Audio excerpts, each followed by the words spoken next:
bienvenue dans cette nouvelle vidéo où je vais vous raconter mes aventures de ce séjour dans ma deuxième base de Fontainebleau, dans laquelle vous avez pu me suivre lors des lives, et je vais vous dire un petit peu ce qui va se passer pour la chaîne YouTube et la suite de mes aventures. Alors, je n'ai pas pu faire tout ce que j'avais prévu pour faute de météo. Vous l'aurez compris, je vous avais promis un urbex. J'avais pensé le tourner hier. Hier, il a plu, comme on dit en Normandie, comme vache qui pisse, toute la journée. Et aujourd'hui, il a plu, il s'est arrêté de pleuvoir, il a replu. Bref, je ne pouvais pas sortir, tourner en extérieur, puisque malgré le fait que ce soit en urbex, c'était en extérieur. Donc, ce sera pour une prochaine fois, malheureusement. J'essaierai de vous trouver d'autres spots urbex en Normandie. Il y a deux idées qui... je débute, hein, voilà, il faut que j'apprenne à trouver des spots où je peux aller. Et évidemment, ce ne sera pas le thème principal de ma chaîne, l'urbex. Il y a eu aussi la disparition, entre guillemets, de mon propriétaire et surtout ami. Je vous en avais parlé dans des lives. Je suis arrivé là, j'ai essayé de le contacter, il n'était pas chez lui. Donc ça m'a pris du temps et j'étais quand même inquiet. J'avais tourné une vidéo au cimetière du Père-Lachaise. Je voulais vous faire visiter le cimetière du Père-Lachaise, puisque malgré le fait que ce soit un cimetière, c'est quand même un endroit touristique, puisque énormément de stars, d'artistes, d'écrivains, de professeurs, de gens très connus sont enterrés là-bas. Donc je voulais vous montrer quelques tombes. J'ai quand même pu filmer les tombes de Molière et de Jean de La Fontaine, qui sont les tombes les plus visitées du cimetière. Il faut savoir que ni Molière ni Jean de La Fontaine sont sous leur sépulture.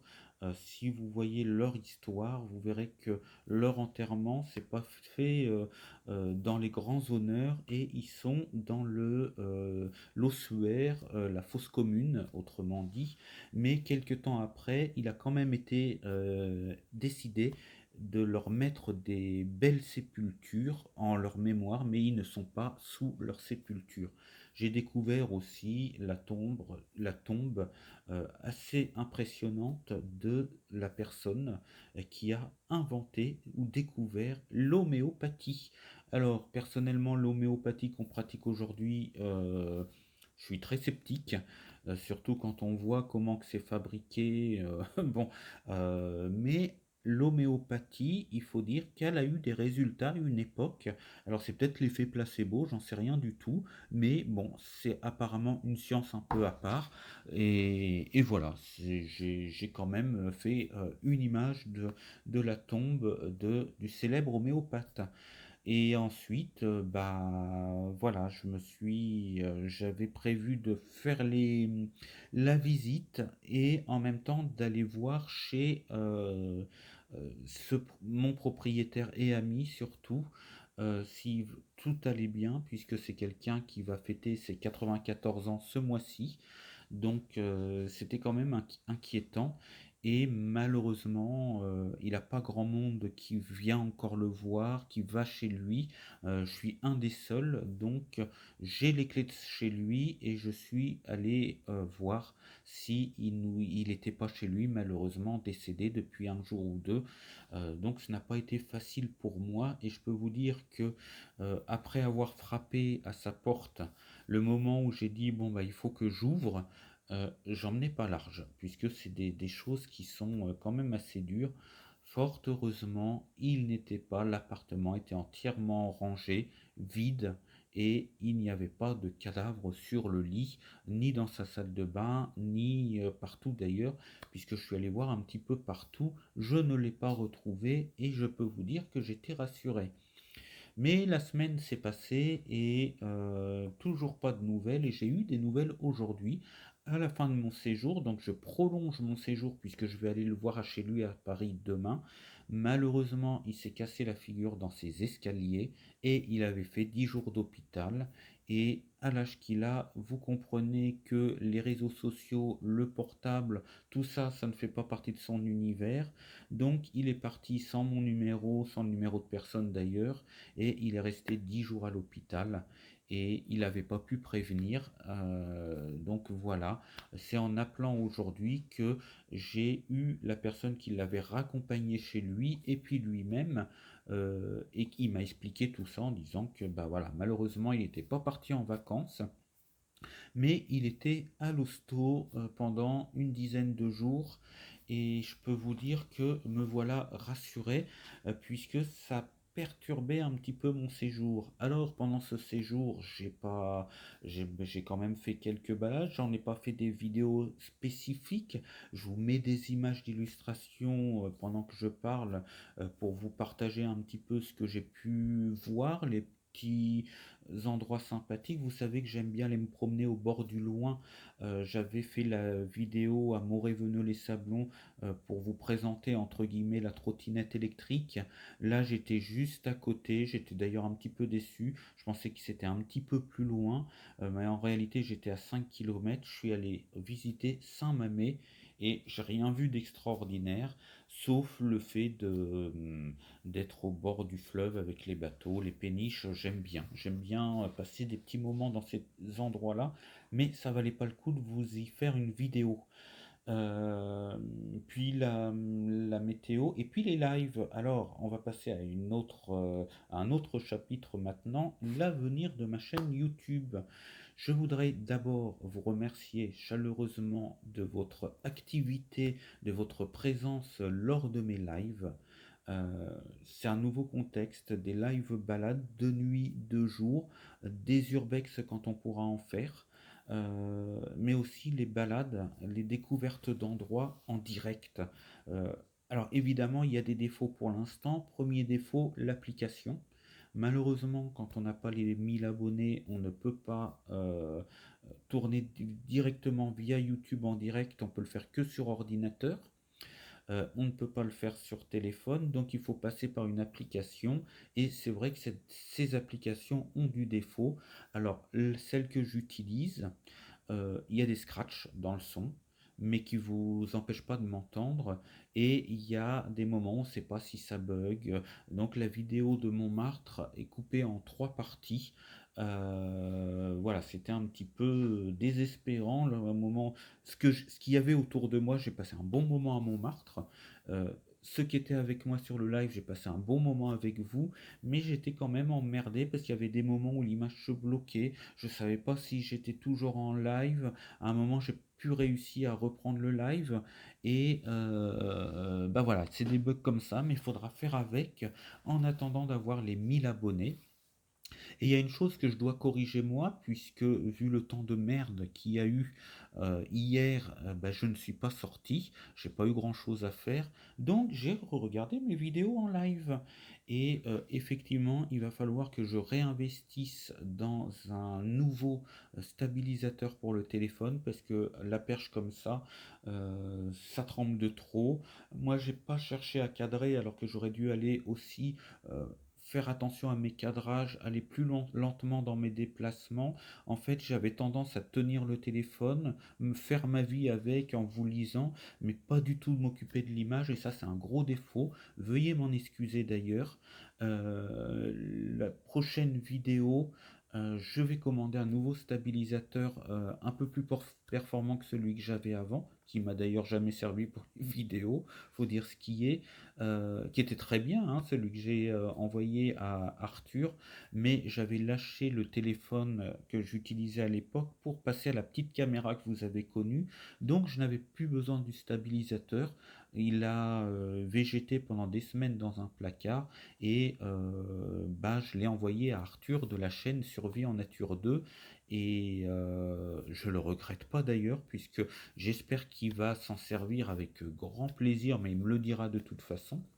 Mais en attendant, moi, il faut que j'en achète un autre et je vais en choisir un autre modèle, peut-être un petit peu plus performant, justement pour mes lives, des endroits qu'on pourra visiter. Donc, tous les défauts, à part ceux qui sont liés pour l'instant à l'application, mais dans les prochaines visites, j'essaierai au maximum de corriger les défauts. Et c'est vrai que là, je m'auto-critique, mais mes images donnaient trop le mal de mer puisque je passais du bon temps avec vous, mais j'avais oublié le cadrage de l'image. Je lisais vos textes, je voyais ce qu'il y avait autour de moi, et puis ça y allait, comme ça avec la perche. Et faut plus que je fasse comme ça. C'est en regardant ces erreurs qu'on apprend. Et bah là, j'ai appris, puisque je l'ai bien noté et je l'ai bien remarqué. Donc ça s'améliorera. Des nouveaux endroits à visiter bientôt, évidemment. D'autres endroits de Paris, hein, puisque Paris c'est très long à visiter. Je vous l'avais dit dans le live, il y aura peut-être le quartier Montparnasse, le quartier Latin.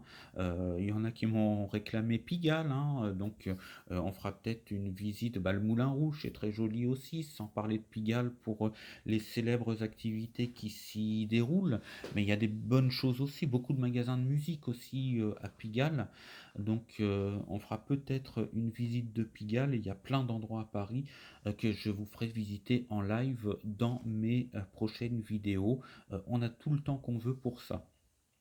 Je regarde mon papier, j'ai pris des notes hein, parce que j'ai quand même pas mal de choses à vous dire.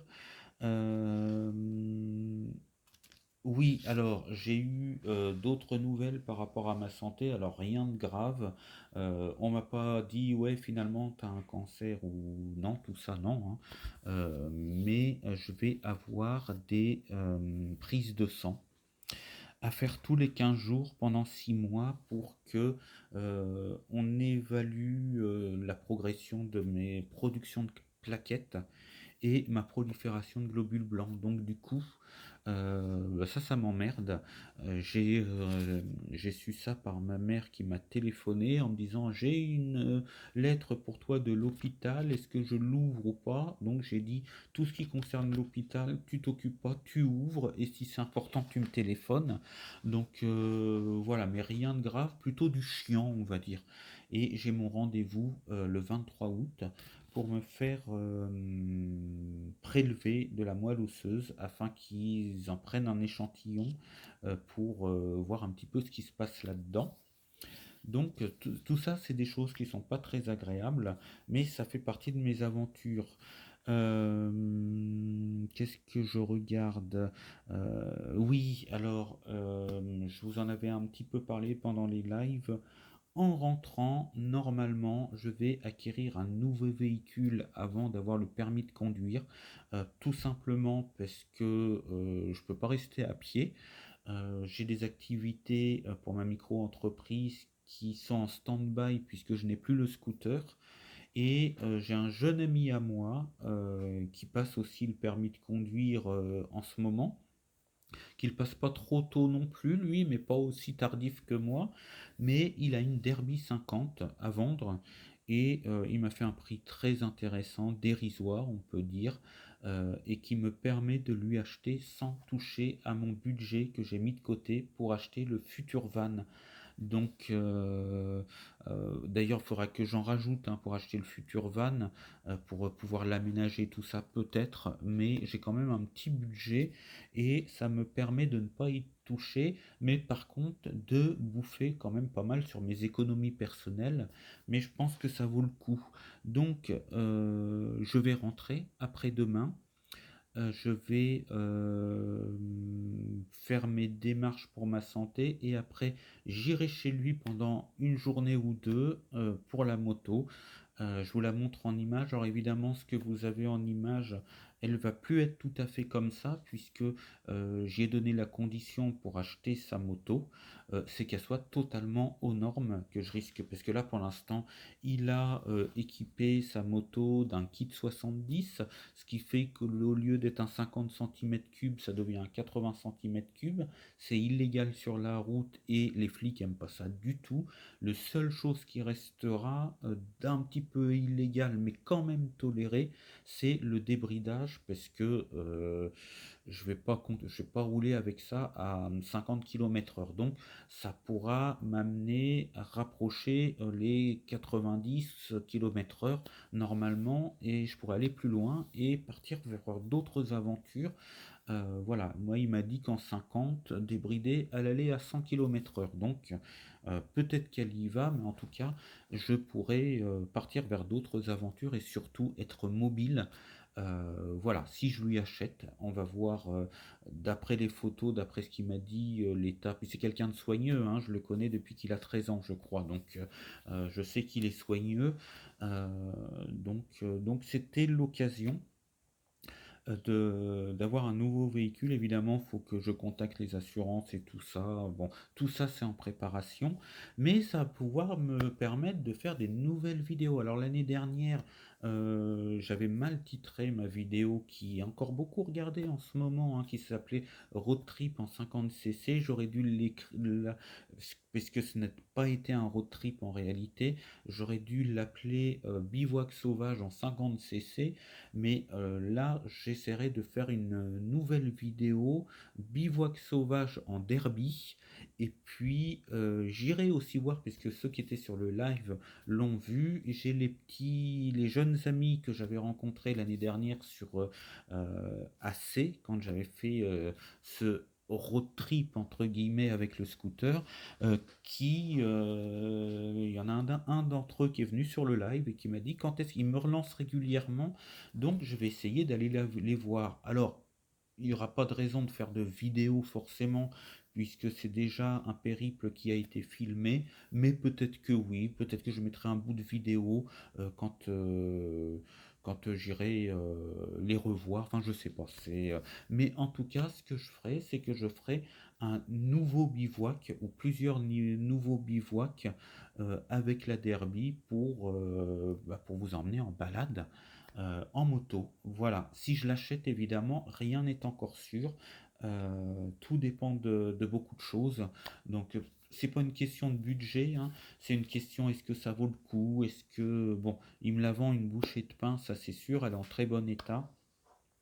Mais voilà, et après cette moto, comme je vais bientôt avoir le permis, me direz-vous, peut-être que vous pensez, oui, il s'achète une moto, c'est pas trop la peine, puisqu'il va avoir le permis. Sauf que je pense pas obtenir le permis de conduire avant le mois d'octobre, voire le mois de novembre, puisque je pensais prendre des leçons au mois de juillet et au mois d'août. Or, mes moniteurs d'auto-école sont en vacances tous les deux. Donc je perds déjà ces 2 mois-là, donc ça décale et moi j'ai vraiment besoin de pouvoir avoir un moyen de me déplacer pour mes formations, pour mon boulot. Je vais certainement avoir des stages en entreprise aussi à faire et il faut que je puisse me déplacer, il n'y a pas le choix. Donc, et je ne peux pas attendre le mois d'octobre ou le mois de novembre. Donc il y a ce problème-là qui est à régler. Et voilà. Et après, la moto, une fois que j'aurai le permis de conduire, il y a deux possibilités. Soit je la revends et je fais mes aventures avec 4 roues, soit je la garde et je prévoirai un porte-manteau, pardon, excusez-moi, là, il fallait la faire celle-là, un porte-moto sur le van, et ce serait mon deuxième petit véhicule. Euh, je m'en servirai pour des petits campings sauvages, pour me déplacer quand j'ai pas envie de déplacer le van. Voilà, ce serait un deuxième véhicule en attendant de passer la licence. Moi j'appelle ça la licence, je sais pas comment ils appellent ça, mais le faux permis de conduire, en gros 125, c'est-à-dire qu'on doit attendre 2 ans après le permis de conduire et on va faire un stage en auto-école. Euh, on pilote une 125, il y a le plateau, je crois qu'il y a un peu de route, et il n'y a pas d'examen à passer, mais on valide sa licence 125 et il faut attendre 2 ans. Donc voilà, alors peut-être que après ces 2 ans-là, je revendrai la moto, la Derby 50 cm3, pour passer au 125. On verra bien, on n'en est pas là pour l'instant, mais voilà ce qui va se passer un petit peu dans mes aventures. Je vous tiendrai au courant, bien entendu. Évidemment, je ne sais pas quand est-ce que je vais faire la prochaine vidéo. Mais je vous donne des nouvelles très très bientôt. Peut-être un live, peut-être une vidéo. En tout cas, je vous remercie aussi les nouveaux abonnés, puisque il y a eu quelques abonnés pendant mon séjour. Nous sommes à 204 aujourd'hui. Continuez à vous abonner, likez, mettez les cloches de notification. Et puis, la chaîne progresse. Ah oui, une chose importante aussi, j'ai envie de lui changer son image à cette chaîne YouTube. J'ai supprimé quelques vidéos que j'ai mis en privé, que j'ai pas supprimées, mais des vidéos qui pour moi me mettaient pas en valeur. Non pas parce que ce que je dis n'est pas intéressant. Bon, vous me connaissez, je parle de trop, donc j'en ai enlevé quelques-unes où je parlais de trop, mais j'ai laissé quand même des vidéos qui rappellent le contexte de ma chaîne, c'est-à-dire partir de la merde, partir de zéro quand on est vraiment dans la merde, que tout est bloqué, que c'est une catastrophe, voilà, et arriver à un objectif de changement de vie. Donc, mais j'ai enlevé quand même pas mal de vidéos où au moment où je l'ai tourné, j'étais vraiment pas dans mon assiette, on va dire. Physiquement, c'était pas terrible. J'avais des joues creusées, j'étais plein de boutons, j'étais un petit peu négligé, on va dire. C'est de l'autocritique, évidemment, hein. Je vous remercie pour vos commentaires d'encouragement que vous aviez mis à l'époque sous ces vidéos, mais je ne veux pas dire que j'ai honte de ces vidéos parce que j'ai eu le mérite de les faire, mais pour moi, elles ne me mettent pas en valeur.